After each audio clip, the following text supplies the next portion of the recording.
Good morning, everyone, and welcome to Write for Your Life. I'm Caleb. And I'm Timothy. So, been just a couple of days since we recorded the last one. What have you been up to? Had a very busy weekend. We played a large game of Blood on the Clock Tower, which I lost completely because of me. For any listeners who know what Blood on the Clock Tower is and a lot of some of the roles, I was the Raven Keeper. It was a 12-player game, and I immediately made everybody think I was the demon. So I was useless, and I'm probably the reason the good team lost. Gee, yeah, it kind of you kind of have to be alive for the Raven Keeper thing to work. Yeah, and you have to be someone who the demon wants to kill as opposed to someone who the demon wants to keep alive because they make a great pin in the last three. So that's 12 straight losses for me. Whoa, that is a rough losing streak. So some of them like this one are my fault. My wife tells me that a lot of them aren't my fault. I don't know if I believe her, but this one definitely was. But it was still a blast. And the evil team also, like, even if I hadn't played poorly, I think the evil team would have won just because the demon played such a good game. Nobody ever suspected them until, like, near the end of the game. And even then, it was like, well, we know this person's evil. We don't know about these other people. On the last night, there were four people alive. There was both minions, and the demon, and an outsider. And the demon was the Fangu. Killed the outsider, who became the demon. Three evil players alive. You know, there you go. Bob's your uncle. Insane. How was your weekend?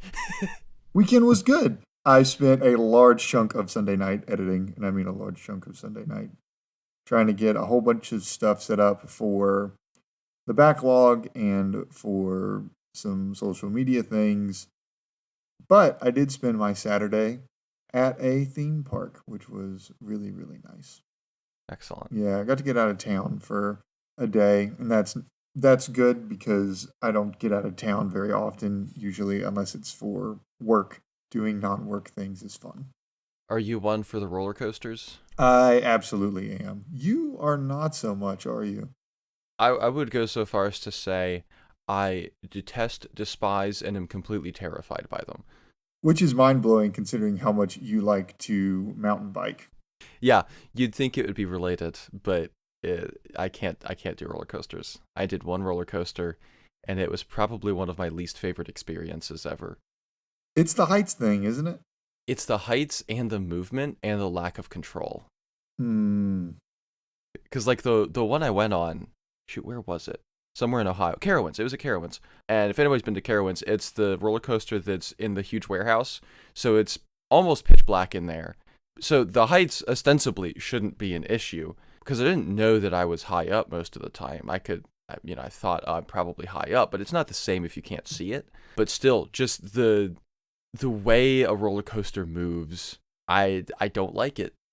I need to be in control when that kind of movement is happening. Hence me enjoying mountain biking, but not roller coasters.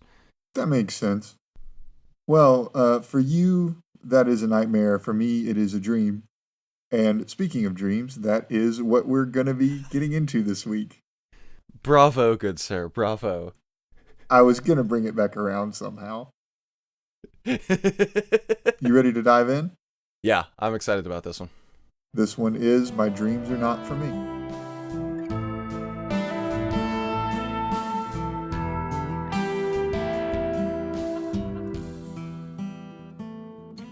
My dreams are not for me. My dreams have not been going well. In fact, they feel like they're turning into my fears. I would say my nightmares, but that would imply that I've seen them in my sleep. I haven't. My fears only manifest when I'm awake. My greatest fear is to put my all into something and it still not be enough. It is my fear because I've experienced it. Multiple times, actually. It happens so much that I would say failure and I are more than acquaintances. I actually know that something is almost over because I can see failure coming my way. No matter how much I try to succeed at things that I care about doing, success never finds me. I get glances of it in the midst of my struggle, but it is ever elusive. I usually get away with some progress made and some lessons learned. Those are good things that come from the effort and the trial, but those are my only rewards. The end goal of my pursuit is not my reward, it is someone else's. I wouldn't say failure laughs at me. I would say that it shows up at the end and sits down beside me and says, "We both knew it would come to this. It always does."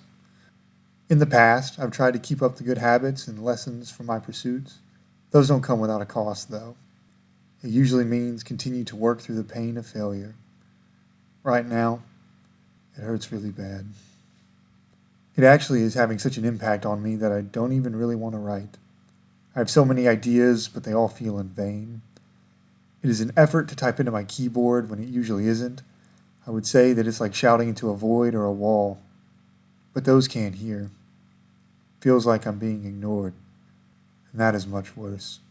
I believe this is called the messy middle, where the happiness and hopefulness of the dream is gone, but the end is too far away to see it. The only thing I can see is failure walking my way again. It feels hopeless. My only thought is no matter how good I am, no matter how well I write, no matter what I do, it's just not going to be enough. Because my dreams are not for me, they are for someone else. I hope whoever ends up with them enjoys them as much as I enjoyed dreaming about them.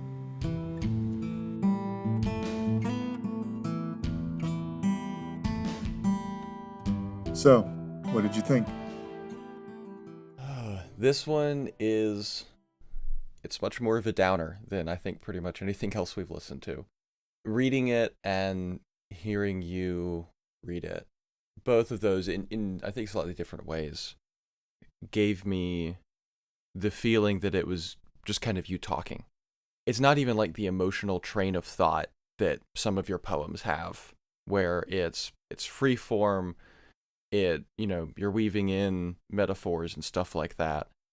It just felt like you sitting down and writing this, but it feels a little more structured than one of your poems, which is interesting because I don't know if this was actually the case, but and the way you read it also made me feel this way, that it feels like something that you already know. You already understand all of what you're writing in your head. And now you're not expressing how you feel as much as you are explaining what's going on. I don't know if that makes sense to anybody other than me, but it makes it seem more deep because it's not just a way you're feeling, it's a way you're feeling and it's also a way you're thinking. And at the end of it, it almost just makes me want to ask, are you okay? I'm very glad it evokes that feeling because that's the purpose, that's the point. If you ask people who know me very well, they will tell you that I don't particularly feel all that successful in just about anything. Mostly because of, well, you can sort of get it from the piece, is that sentiment of if it's something I'm genuinely trying to do, it just doesn't work. And that just feels like a statement of fact rather than me being like emotionally down. It feels like the way things are. Where it is, if I really care about something very deeply and very genuinely, and I'm giving my all to something, and I'm trying very, very hard to pursue a thing, it feels as if the outcome is predetermined. That there's just not a path to what I would deem as success. That path doesn't exist. It's not there. It's something I can try to find or create, whether through a large amount of effort or force, but it doesn't materialize.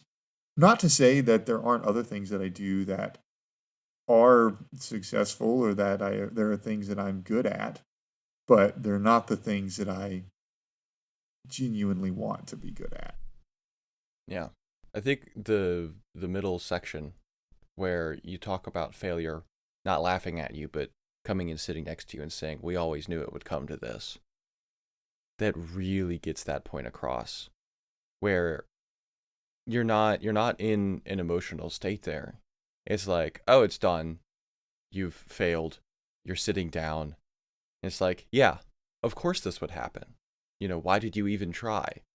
Failure only has one line. And when I was writing it and reading it, I wanted it to feel like a friend coming down and sitting beside you and just being like, you know, we always knew that this would happen, right? Like I didn't want it to be arrogant or smart aleck or anything like that because we are far too well acquainted to be putting on airs. To me, that makes it hurt more. Mm-hmm. Oh, absolutely. Yeah, the bad news is so familiar. The bad news is the anticipated outcome. Yeah. And it definitely gets the point across that this has happened many times before. And this is an old song and dance for you. The feeling of seeing it in the distance and knowing like, okay, I have between now and then to try and do something. And it doesn't matter what I do between now and then because it doesn't stop him from coming. It doesn't stop failure from coming. But I can try to get everything out of this that I can because eventually I'll just run out of options. Eventually there will be no other path forward and it's just the end. And so I've tried everything that I can. I've done everything that I can. It wasn't from a lack of trying. It wasn't from a lack of planning. It wasn't from anything that it was within my control because I basically did everything that I could. But that's okay because it's over now. It's interesting with that idea to juxtapose this writing with what we read last week, once more, where the focus of that is you moving forward, focusing on the next thing, and not giving yourself a chance to think about, do I want to do this again? At first, when I read this, my instinct was to say, oh, these are kind of opposites. But after hearing you say all of that, it feels like they go hand in hand very well. Explain more. You were saying that, you have kind of this limited time until failure comes. You got to do as much as you can in the interim. And so I was thinking about once more, and the whole point of that being you don't look way into the future. You don't ask how many more times am I going to do this. You just do it the next time. And do you think that is do you think that man, I cannot explain this. If you can't explain it elegantly, explain it simply, and it will often be more elegant than you think. Okay. Is that something that is opposite to knowing that failure's coming and trying to get everything that you want out of it? Or is that the way that you try and get everything out of it before you feel like failure comes? I think it's the way that you try to get the most out of it. And that's part of the reason why I don't look forward, because oftentimes I don't see anything forward except for the end. So that is part of keeping your head down. And it is very interesting that we're doing this one directly after that one, because you can go once more and once more and once more and once more, but there does come a point where it is over. There does come a point where the final whistle blows. There does come a point where you're just out of options and you're out of time and you're just out of everything. And it is a noble pursuit to know that it is not going to end well, but to do it anyway. Do you think that's more of a good mindset or a realistic mindset, or neither? I guess what I'm asking is this the way you feel, or do you think that this is a creative tool for you as well? I would like to say that it isn't the way that I feel, but I don't have any experience to tell me the contrary. And that's a really depressing statement for me to say. Yeah. And it's also a very sad thing for me to feel. Yeah. And I think it's why I try to do so many things. Because in the back of my mind, it's sort of me hoping that this is the one. This is it. This is the time that it's going to happen. This is the time where I'm going to put a plan together and I'm going to execute it to the best of my ability. And I'm going to make the needed changes and take the necessary steps. And this time I'm going to get a different outcome. But that doesn't tend to happen. I also want to make something clear here. I have lots of wonderful friends. I have a wonderful family. I have a wonderful wife. I have lots of very amazing and beautiful people in my life who I lean on very deeply and talk with and engage with. I mean, Tim is a very dear friend of mine. This speaks nothing of my personal relationships with people. I find myself very rich in friends. So this is not about any of that. This is about my pursuits and my dreams to accomplish something, to accomplish a goal set out before me. So I don't want to conflate those two things. I don't want to say, like, woe is me, my life is sad, everything's bad, everything's awful, because that's not true. But what tends to be true for me is that when I try to do something or accomplish something, I don't get it done. And if you were to ask anyone, I tend to do better than people think that I would do and get farther than people think that I would get, but I don't get to the end goal. And I know that the life philosophy is the journey, not the destination. But if you never get to the destination, the purpose of the journey was not met. Yeah. If the purpose of the journey is to get to the destination, because that's why you go on the journey. You go on the journey to get to the destination. Yeah. Yeah. A journey without a destination is just wandering. It has some merit, but it's not the same thing. Right. Particularly when your goal is to get to the destination. Mm-hmm. And it often feels like swimming from the coast of California to Hawaii and then giving out 10 miles before you're there. Where you're so close. You're so very, very close. You've come such a long way and you've gotten very far and you did something very noble. But you're 10 miles away and everything finally gives out. And then you would wake up back on the coast of California.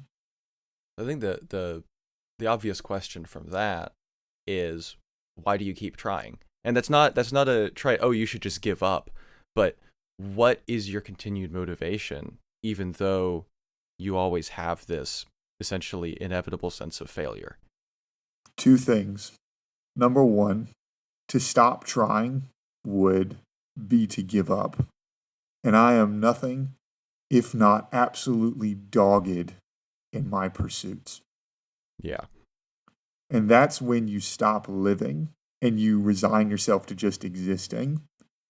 It's to forgo all dreams that you've had and simply to say that there are no more dreams to be dreamt and there are no more paths to go down. And my dreams are not for me. All of my previous dreams, someone else is getting to live. And I'm very happy for them. But it simply means that I must continue to dream again. And the second reason why I keep trying is I have another writing on this that we'll discuss at a later date. But there's some small part of me that believes that the next time is going to be it. Maybe my next submission, maybe the next episode, maybe the next post, maybe the next writing, maybe the next thing. This thing wasn't it, but maybe the next thing will be. There's only one way to find out. So you've chosen to continue and to keep doing this despite feeling like you always know the outcome. And that's a conscious choice, and that's what you want because it gives your life purpose in a way, I guess. Or is that stating it too strong?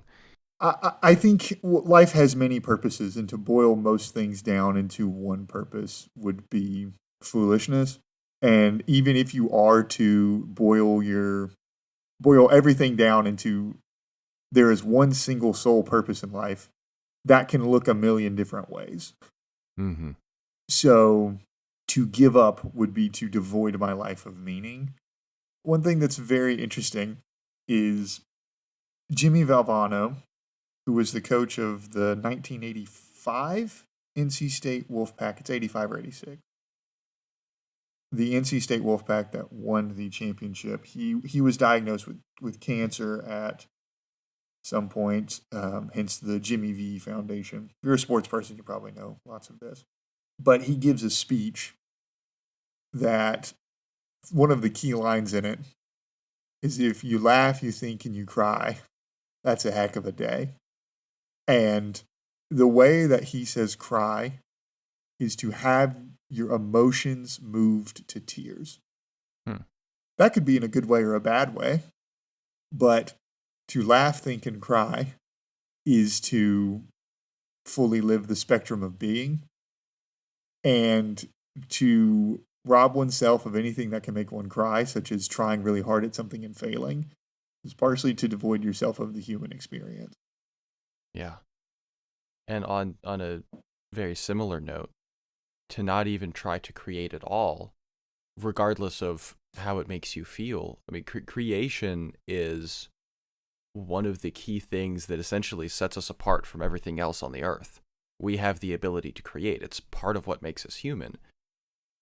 And if you don't participate in that, you're robbing yourself of part of the experience of life, part of what allows us to be human and more than the animals. And if this podcast convinces you of nothing else, if the only thing that you walk away with is, I should try to create something, even if that thing doesn't turn out well, or if it turns out amazingly well, then we have done our jobs. Yeah. The more that we do this, I think the title Write for Your Life is rather unfortunate because I feel like it paints a box where we talk specifically about writing, but we are more so challenging you to be creative in any format that takes. As an example of that, my little sister, I'm kind of talking about writing here, but my little sister, she loves stories, and she loves reading fantasy books, and she likes thinking about situations that aren't in the book that the characters could get into. And sometimes she'll write these down, but a lot of time it's just in her head. And she'll tell me about them. She'll tell other people about them. She'll write down drafts and stuff like that. And oftentimes she will put a pen to paper.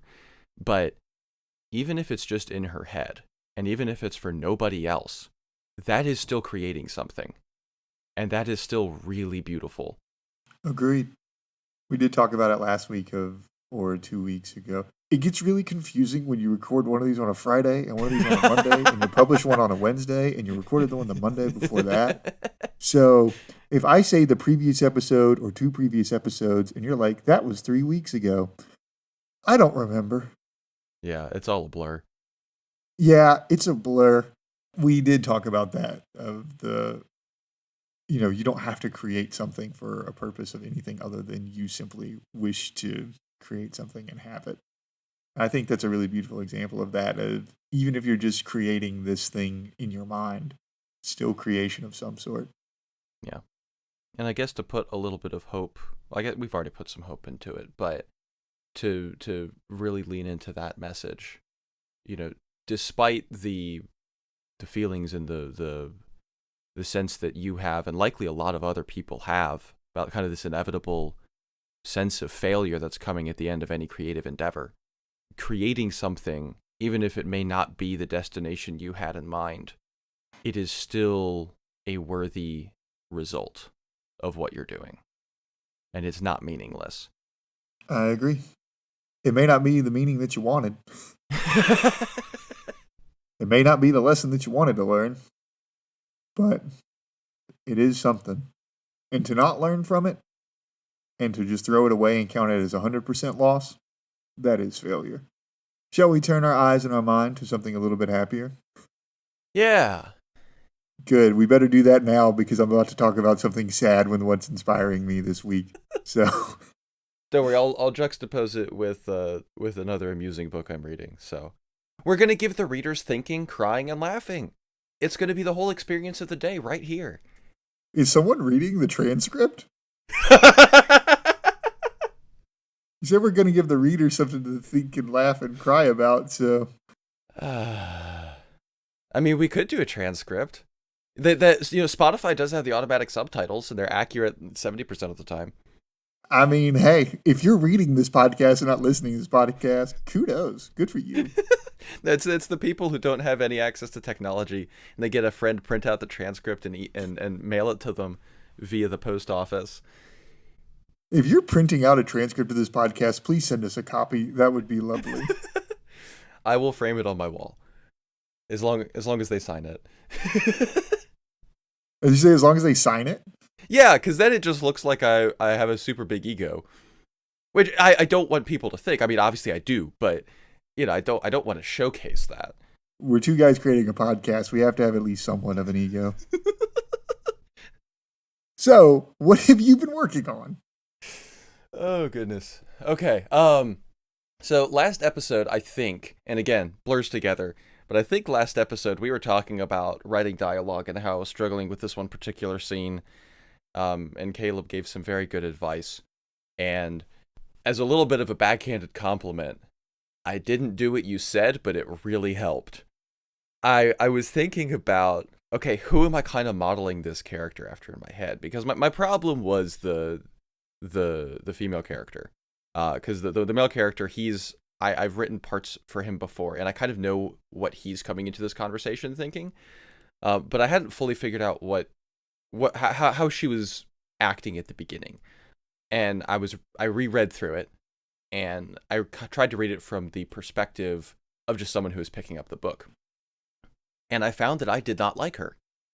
I did not like who she was as a person immediately when she was introduced. And so I was thinking about, okay, who would I want this person to feel like? And I didn't ever arrive on a specific person, unfortunately.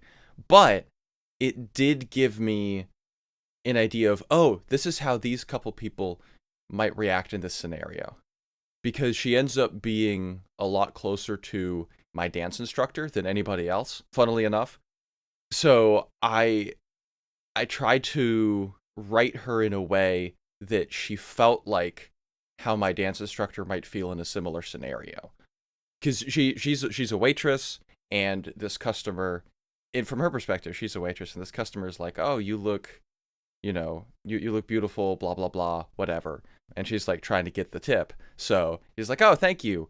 You know, treating him nicely, but still kind of shutting it down. But then over the course of the conversation, he shows more personality and more character and more integrity and stuff than other people who would be flirting with her at the restaurant. And so I have to write that storyline, and so I had to make her feel more likable coming in, because you have to root for the main character, like, oh, you want him to connect with this girl. And if she's not a likable person, then you don't want him to succeed there. And that was the problem I was running into, and the conversation was just going nowhere. So that's a very long-winded way of saying I did what you said, kind of, and it worked really well, and I was able to write a couple more pages of dialogue. I had to end up doing other things afterwards, so I got cut short, but I was able to get on a roll, and I think I'm going to be able to finish out that chapter without too much more problems. That's amazing. It becomes so much easier when you know the personality and type that you're writing for, and having a person in mind makes that exponentially easier. Yeah. Even if just for the introduction, because I think she's going to act very differently near the end of this scene. But at the beginning, it was, oh, here's a story my dance teacher told me about something that she did, 5 or 10 years ago. I was like, oh, okay, this is exactly how this person would act in the same situation. So I'm just going to copy paste, and boom, there we go. It's very beautiful to be able to do that and then take creative liberties with it and exaggerate and expound and make it your own, but have that sort of solid foundation there. It is very good advice. So if anybody's struggling with the same thing, listen to Caleb. He has good words of wisdom. You can't see it, but I'm pointing at you right now. You, the listener. You specifically, not the other one. You. Yes, you. Yeah, you. Yeah, I know. You're making eye contact with me. Yes, you. I'll get to everyone else later. What have you been working on?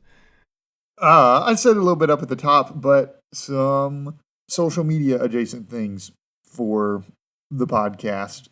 I didn't have as much time between the last episode that we recorded, which was Friday, and this episode, which is Monday, because I spent all of the Saturday out of town. So I did not have access to any of my materials. So I spent a significant amount of time editing and trying to create other ways to deliver more goodness. But that is a secret for now until things actually get out in the open. So I would love for us to be able to do a couple of additional types of content, but right now that requires us, again, creating a backlog, getting ahead of schedule, having time, making time to do the things that we would like to do. Yeah. Once we get through the recordings that will, I guess once we get through the recordings that are going to be posted through July, then life becomes a lot easier. We can try to record once a week, and that gives us a lot more time to get back to doing the other things we really want to do with our time there. Mm-hmm. And I've already got a few more ideas of how we can have a schedule and a cadence that can be beneficial. Getting more things. I'm so sorry. I sound super vague. I am 100% being vague on purpose. So I have to use words like things and stuff and items and goodness. And Nom noms for the masses. I've pulled out my thesaurus and am just working through words right now. But that's what I've been working on, and people will get to, I guess, experience it shortly adjacent. Well, I am appreciative of you doing a lot of that work, because A, I'm very bad at it, and B, it's you taking that upon yourself has continued to give me a little more time to create, and I do appreciate that. Yeah, I'd like to try to get in a few submissions over the course of the next week to be able to make some book progress updates. But also, I think it's okay that more of my updates have been about this creative process and sort of letting everyone have a peek behind the curtain or just sort of open access to what goes into something like this and what goes into doing the things that we would like to do with this. Because as this keeps going on, said it earlier, this becomes more about creation and various forms of it than it is explicitly about writing. Now, obviously, we're always going to be talking about writing because it's the thing that I love to do and it's the thing that Tim loves to do as well. Yeah, but I mean, to bring it back around to what we talked about earlier, you know, all this applies to any sort of creative endeavor. And a podcast, as much as there is, technical audio jargon we have to learn and other things we have to do and, all of this logistical stuff and everything, it's still a creative endeavor. Agreed. For what's keeping us inspired this week, I want to go first because it's going to be sad again. Yes, by all means. I'll prepare my tissues. I guess it'll be more depressing than it is sad, maybe. I don't know. I guess that's not for me to decide. That's for you to decide. The listener. Yes, I'm still talking to you. And the one reader that appreciates my shout out. Yes, the one reader and the listeners. If you're watching this podcast, I don't know how. Please stop staring through my window. So, what I want to talk about this week is actually some music. I want to specifically talk about Cameron Whitcomb. He is someone that I have been listening to more and more over the past year-ish or so. And I want to talk about the song Options. It is essentially him talking about, I think, alcohol addiction in this case. And a couple of lines that I really love in here. Firstly is the chorus where he says, I won't, but I could pull that bottle off that shelf. It helps me cope knowing I could be that version of myself. I really like that line because it reminds me of, I don't know, certain situations where you're like, I could do the thing that I used to do here, but I'm simply going to not. And there being at least a little bit of satisfaction in knowing that you're trying to make the better choice and you are doing the better choice, but also knowing that that other option is still out there, not pretending like it doesn't exist, not pretending like you've never done it before, but simply choosing to not do it. And another one is, I can hear that quiet knock. I open up the door. I could have sworn I triple locked. Mm-hmm. Where you kind of juxtapose to the last statement, which is, I'm feeling good about not doing the thing that I previously used to do, but it's also getting very, very close to it, right? Saying I'm never going to go that way again. And this thing that you thought you've shut off, you're kind of now standing there face to face in front of it again. Yes, it's kind of that feeling of you get some of the same satisfaction from avoiding the thing as you do from succumbing to it. It's not exactly the same. It's not the same level, but you get that. But at the same time, knowing that you could be that person again, makes it accessible, which is dangerous. Yeah, and later, right after he talks about it, right, opening up this door, he says, would I still survive it or have I lost my edge? You're never quite alive as when you're shaking hands with death. Would I still Mhm. remember how to lose my mind? Well, I might just give it a try. So it's that further contemplation of sort of going back to this old thing. And then it kicks off into the chorus again, which is, I won't, but I could. So, and that's why the song is called Options, right? Hmm. You could do this thing, and the statement later saying of as long as hell hasn't frozen over, I still have options. Again, bring it back around to this bad thing is still out there, and it's essentially always going to be out there. So I always have the option to do the wrong thing, but I'm not going to. And just that feeling of that pulling back and forth of trying to do the right thing, but being tempted by this other bad, awful thing that is out there that is very alluring and attractive. So, unfortunately, and fortunately, you have options. Yeah. And I think that inspires me because it sort of goes back to the reading last week and the reading this week. You sort of have two options. You can give up, call it a day, or you can try again and you can continue to pursue. Yeah, and knowing that you could just give up and be that person and let yourself just live life as a spectator, essentially. That can be very, very attractive sometimes. But then there's the other option where you can do that and you don't. And despite everything, despite how much easier it would be not to, you just go once more. And even when failure is sitting beside you and saying, we always knew it would come to this, and you can agree and say, for this thing I have failed, but I shall do the next thing. Because being optimistic to me isn't about saying that this particular pursuit isn't failed or that it's over, but the optimism is I can get up and I can try something else. I can try something different. I can try something more. Well, and connecting that even more to what we talked about last week. This is a wild connection. So you suggested last meals last week, and I did. I watched the episode with Sam Reich, and I know he said it other places as well. One of the things he said on that episode was how creativity and art is inherently ridiculously optimistic because you're Yep. making this thing that does not serve a pragmatic purpose. It's not going to protect you from the elements. It's not going to feed you. It's not going to give you retirement funds or anything like that. And yet we create anyway. And what we've talked about today is creating in the face of what feels like inevitable failure. And that too is ridiculously optimistic. As in it's absurd.